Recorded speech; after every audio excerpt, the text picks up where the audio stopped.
Hey Ron, in this video we're going to be going over an overview of Twitter. So to get to Twitter, either type in on Google or go to the URL, type twitter.com. In the upper right hand corner, hit login, and the login will be the Gmail that I made for you, Ron Medicine with 2 N's at gmail.com, and we will change the password for you as always. Log in.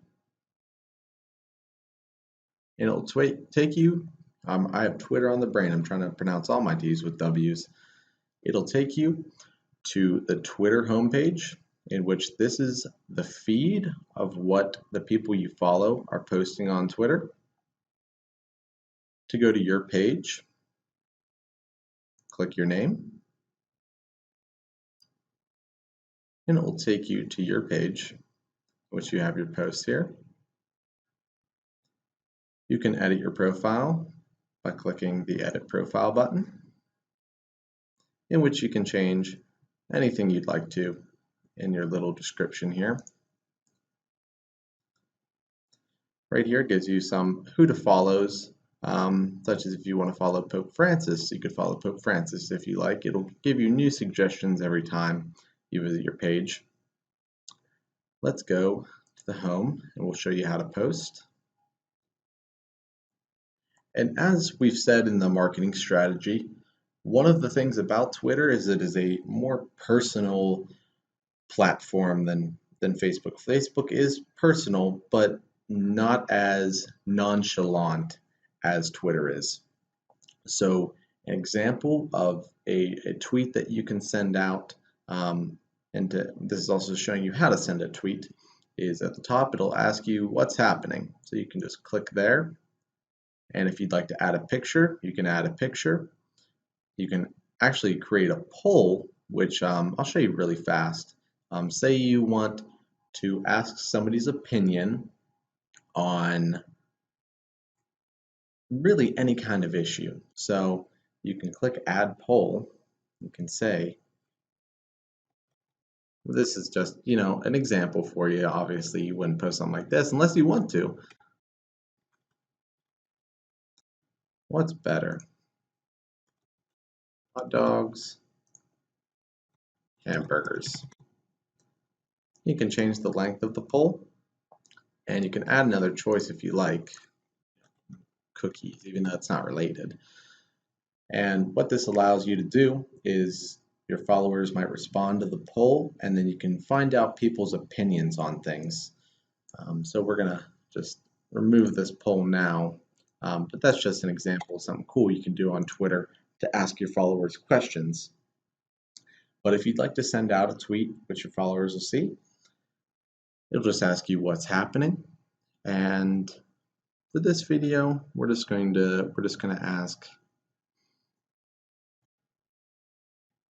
or actually, we don't even have to ask a question. We could say, how are all my followers doing today? But an example of how nonchalant you can be on Twitter.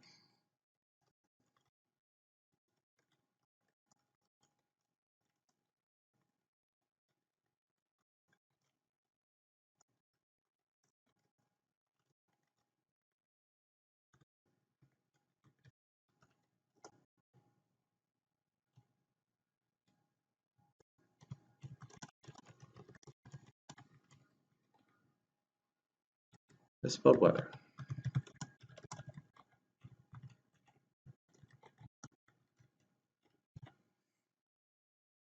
You could even just say, I hope everyone is having an excellent day, but I added a little bit more personal info. That way they feel like you're relating a little bit more.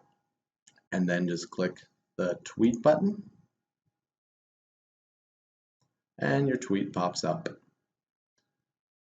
Now, as we said before, Twitter is a very fast moving platform in which most of your tweets will only be seen for a solid 20 minutes or so. 15 is more the average, but we're just going to say around 20 minutes is the extent of it, unless people are really scrolling down on their feed. You see this is the bottom of the feed, and people keep scrolling and scrolling. So one way that new content can pop up is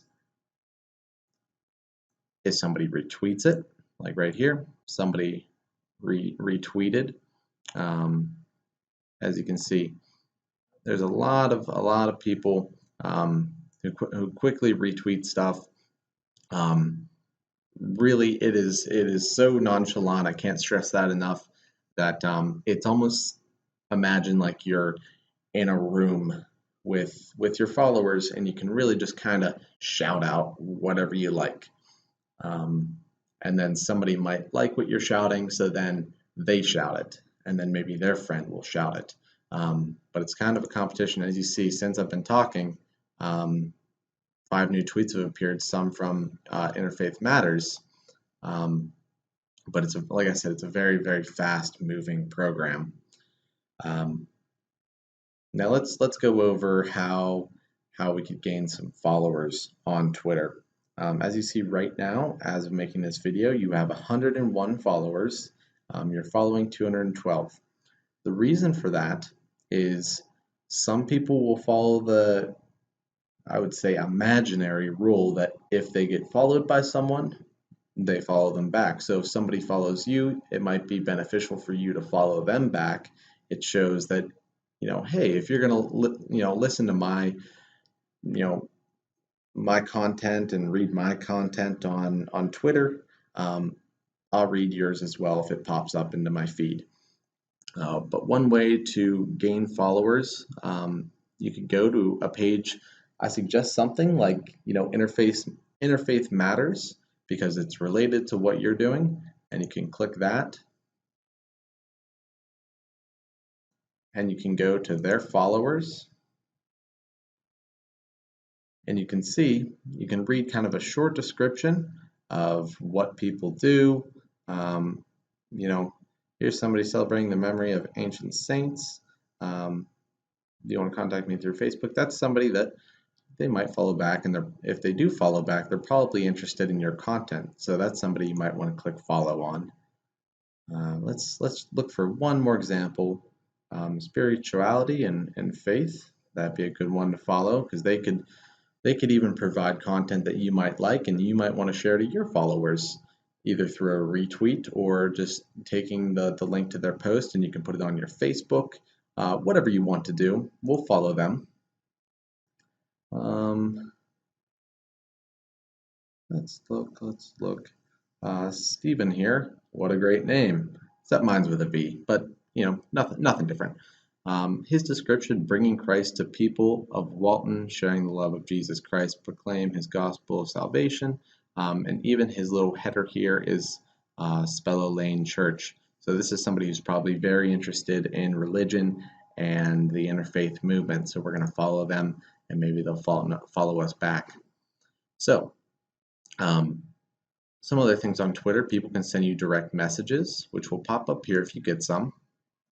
You'll see that some people will just send a message saying, thanks for the follow. As you see, a lot of people have done that. They have some automatic messengers set up to say thank you for the follow. If you'd like to create a new message to send to someone, you can do so right there. Notifications is going to be a big thing on Twitter. Anytime somebody likes, retweets your post, or responds to your post, or anybody that follows you, you're going to get a notification right here. So if you click on notifications, as you see, we've been hard at work getting people to follow you, and it'll tell you right here, in the past 11 hours, we've had, not past 11 hours, usually updates with 11 hours ago somebody else followed you, but it tells you that since we checked Twitter, 8 people have followed you. It'll tell you when people like your tweets, when people retweet what you tweeted out. So this is a huge hub right here for notifications. Now, a big thing on Twitter that we suggest doing with your posts is hashtags. So that's what you see right here with trends. You see how they have the pound symbol in front of them. A lot of people refer to those now as hashtags. And what that allows you to do is anytime you see you know, let's just do this. We'll do hashtag interfaith, and we'll search that. And this will pop up anytime that interfaith was hashtagged. It'll appear bolded here. Anytime interfaith was hashtagged by anyone, it'll pop up in this feed here. So it's a great way to gather more content if you'd like to gather more content, or even follow people who are talking about interfaith, and they'll probably want to follow you back. So it's great that if you want to put the hashtag interfaith in your posts, you can do that. And then that way, people who are searching for that hashtag are easily able to follow and read more of your posts just by seeing that you hashtag something they're interested in. As you see right here, one of them we hashtagged a few things: interfaith, religion, love, and interfaith movement. Now, another thing you can do on Twitter, well, actually, I'll save another video for the ads. For now, we're going to be done with this one. I don't want to make it too long on you. So this will do it for this one, and we'll be back in a second.